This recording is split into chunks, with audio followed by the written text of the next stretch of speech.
Welcome to the new voting project. My name is Kunal, your host, and today we're here with Karla Brown, mayor of the city of Pleasanton, neighboring to where I live, and was also a former council member on the Pleasanton City Council for 2 terms. Thank you so much, Karla, for being here with us today. I can understand how busy you are, but yes, we do appreciate your time and flexibility. It is my pleasure to be here, Kunal. Of course. Thank you so much. So let's dive into these questions. For our viewers, kind of talk a little bit about your background, and also talk about how college prepared you for your current job, which is acting as the mayor of an entire city. Yeah. So when I was 18, starting into college, I had no idea what I wanted to do.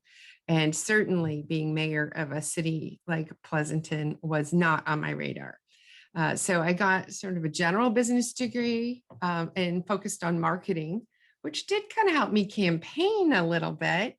But I had to learn on the job for many of my career, and I'm a lifelong learner. So that's not a problem at all. But in college, I thought government was kind of dull and boring, actually. Wow. What did I know? Yeah. Wow. Yeah. I wouldn't expect that from who you are today.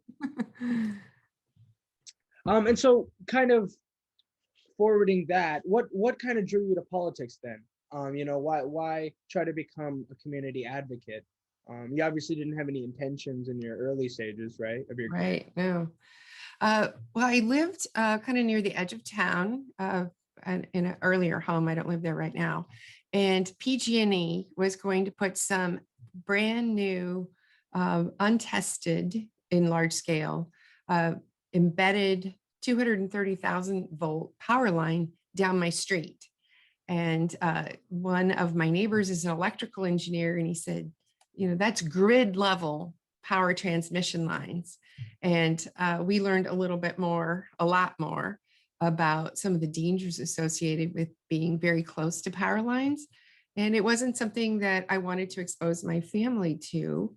And we wanted these power lines to be routed out if the choice was undergrounding it, which most people prefer for visual reasons, should be in unpopulated areas. So that's what myself and many of our neighbors fought and won against PG&E, and it sort of introduced me into the concept that I knew already, but you care about something deeply, you raise your hand and you say, I want to get involved and I want to be part of the solution, and I want to stand up for myself as well as my neighbors. And we did it, and there was just 5 of us against PG&E. Wow. Yeah, and it was about the time that Aaron Brockovich in the city of Hinckley, California, was in the news, and PG&E was sort of on the defensive for some of the things they had done. So, but it really was a rewarding experience and something I will always be proud of. Wow. So you started out just like everybody else, advocating for your community's beliefs, right? Exactly. And then it grew from there. Yeah. Then a later housing project, which was going to cut off up to 43 feet off the top of a ridge line in Pleasanton, one of our southern ridges. And they were going to approve development project, which would allow houses large as 12,500 square feet right next to our moderate sized homes. And they wanted, it was just the massive cutting of the ridge line that was so scenic for many of us here in Pleasanton to basically change it forever and have these up to 3-story houses peering down on the city. It also was something that we care deeply about, protecting of open space and hillsides and ridge lines. It got me involved in the Sierra Club, and it also taught me how to gather signatures in front of grocery stores and amongst your friends to get a group of people together and fight for something that you care about. Put it on the ballot. We put on the ballot permanent ridgeline protection and that particular housing development, and the voters agreed with us. So we have now in Pleasanton Measure PP, permanent ridgeline protection. We have a lesser QQ that the city council tried to also put on the ballot, and they got more than 50%, but we got more. So that meant any conflict meant PP dominates.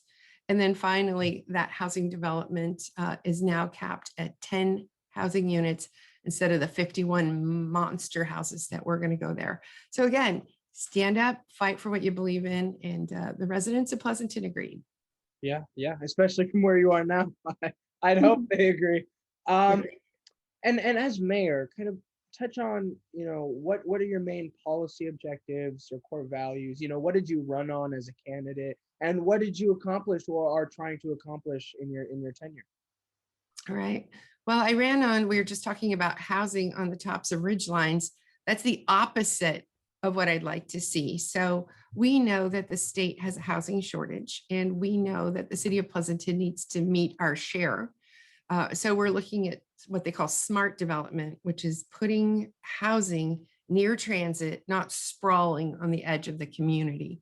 And so we're focused here in Pleasanton providing the housing that is needed for our region and our community. We're very careful to say we want jobs and housing near each other. We shouldn't have housing 2 hours away from jobs.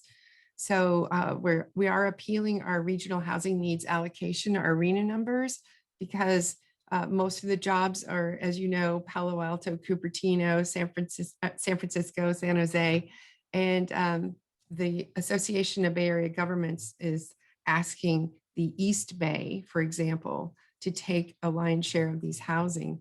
And we're running out of space, but we will do our part, and we should put them in smart locations.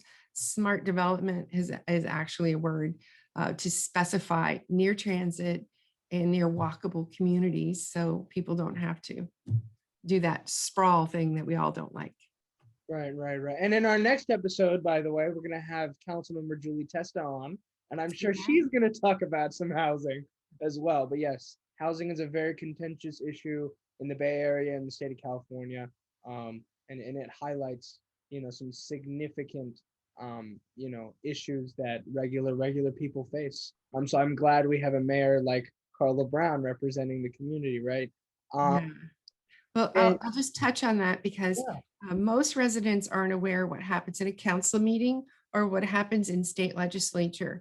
But once they start seeing construction of large development projects in their neighborhood or adjacent to their neighborhood, then they wake up and go, wow, when did this get approved? What are you guys doing?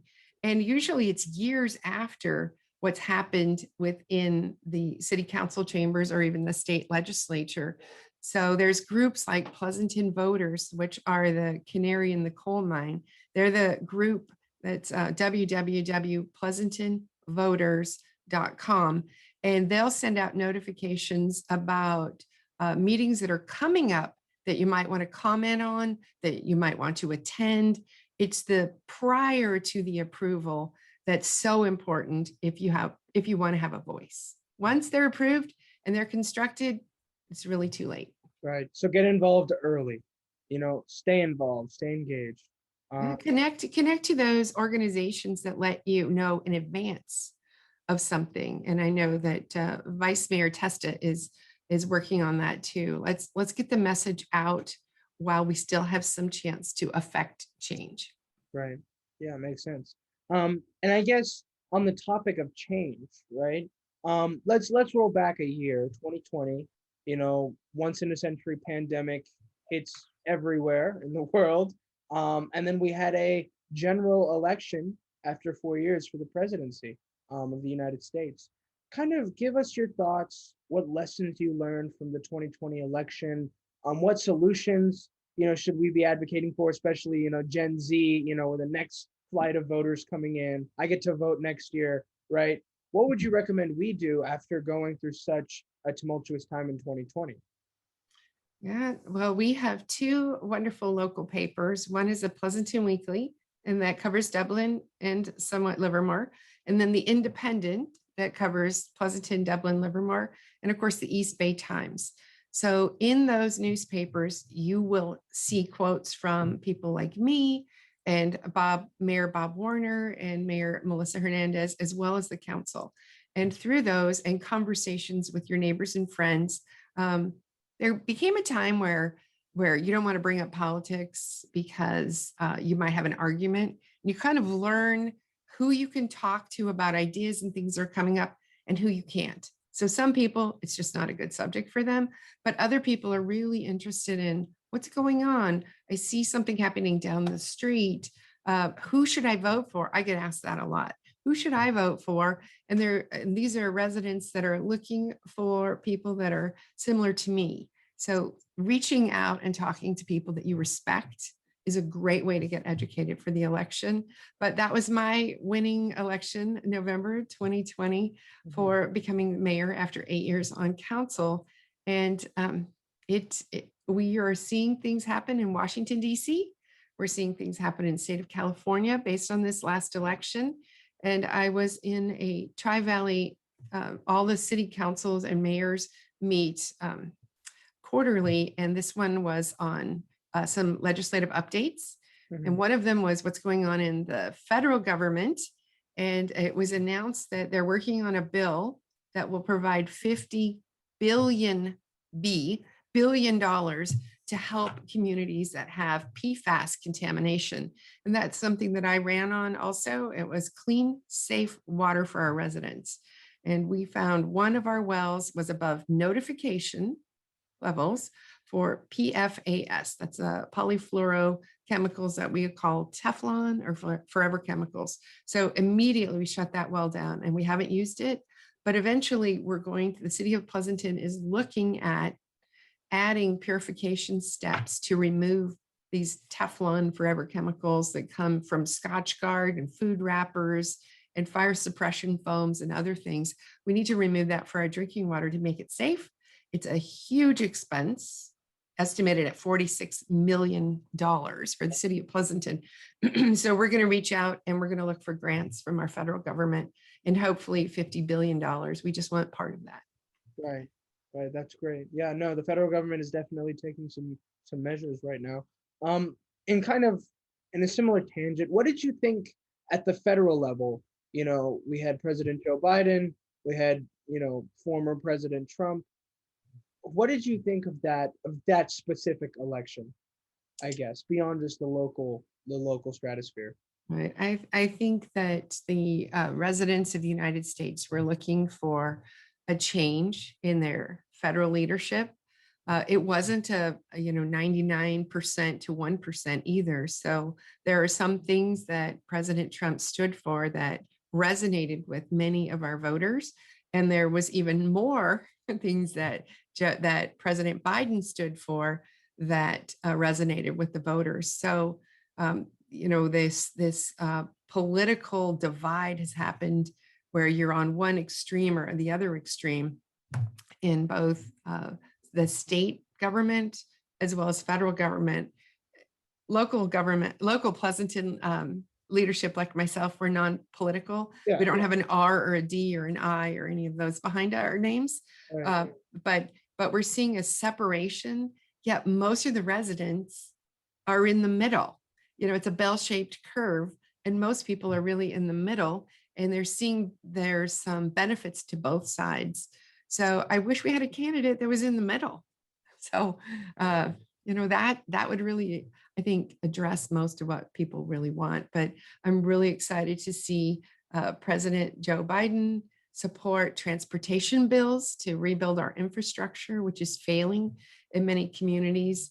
So these are expensive undertakings, but we need to stand behind our president. He's absolutely. Right. Yeah, couldn't agree more. And on the issue of community activism, voting, how important would you say voting is?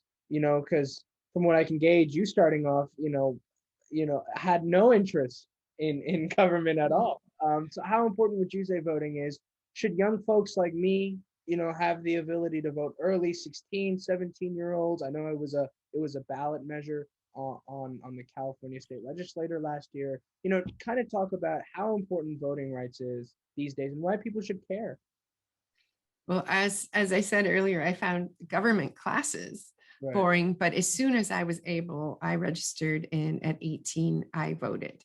Right. So I wanted to have a voice in our government, and I'm supportive of the keeping it at 18. I think there's things when you're 18, not only are you able to join the military, but you are usually have a high school degree by then.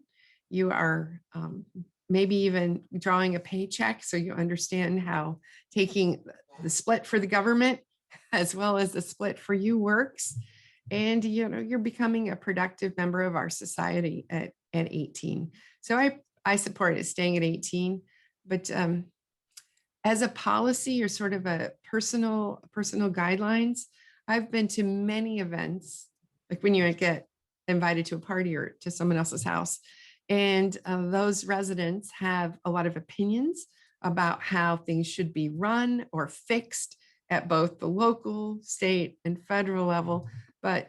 And they're pontificating with a beer in their hand and all these ideas, right? It's sort of like the Monday morning quarterback. Here's what they should have done. Right. Or we joke, this is like people watching the Olympics. Oh, well, that diver should have straightened his toe a little bit more, right? We can't dive. They're just critics, but they don't understand the all-encompassing balance of here's why we didn't do it this way, and here's why we only had a choice that way. So many of the things in local government are dictated by state government right now. So what we're fighting for, and you'll hear it many times, is local control. And that only works if you trust the people in local government, right? So I'm supportive of local government because I run into people in the grocery store. Here I am with you today in Sierra Club, for example, in other community meetings, and just walking down the street, I'll see wonderful people that I know, and they have a chance to share their thoughts and concerns with me. And that doesn't happen very often, where I run into Senator Steve Glazier or Assemblymember Rebecca Bauer-Cahan or Barbara Boxer in Oakland, and what's going on with that. So a former Senator Boxer. But anyway, your local government are the ones that carry your voice the most. And we understand if we don't do what residents are requesting of us, we're out. And we're very transparent. We have meetings in our own cities. They're on local TV 30, things like that, where you have a chance to get to know what's going on in your community. Right. Yeah. That's the way it should be.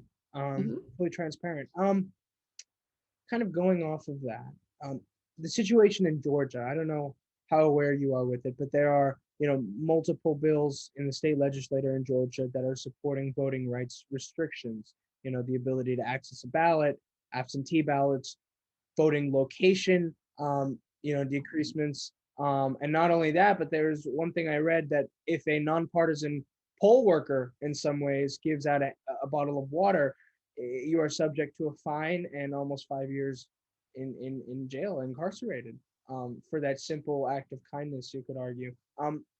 How important is it to keep our elections, local, state, federal, fair and free, especially right now in such a polarized time? Well, I will say I don't know all the details about Georgia, so I'm hesitant to comment about that. But as a resident in the state of California, I've never had a challenge voting. I've always, for the most part, I try to vote by mail. It's just easier for busy people. And then we have a drop box right here at City Hall at 123 Main Street, as well as other locations. But this has been the one through the years that I've always used. I'm confident that my ballot is counted, and I'm always careful to sign it. And I voted during the hanging Chad period, so I make sure that my ballot is clean when I enter it and that it's fully marked. I want my ballot to count, and everybody else who has a legal right to vote should have that same confidence that their ballot is going to be counted and will contribute to who their candidates are or the initiatives or referendums that they support. It's so incredibly important. Absolutely. Right. And I guess in closing, kind of talking about Gen Z again, right? By Gen Z, I mean not just me, like everybody in my age range. Mhm. What would you recommend we do? Teenagers, like I said, the next flight of people coming up, who are gonna have the ability to vote, who, some may know, some may be like me and know what's going on, and some others likely will not. And that's a majority, I think, of what we are dealing with is the voter engagement. How can we make an impact on voting, elections, policies at the local level or state, and just wanting to stay engaged? What would you recommend? What's your advice? Well, I had the honor of being part of a panel with Mayor Warner, Mayor Hernandez, Mayor Lily May from Fremont, and myself. So 4 mayors on this panel. And with each of us, there was a bio about what we did before we came into being mayors of these beautiful cities. And the amount of volunteering that each of us have done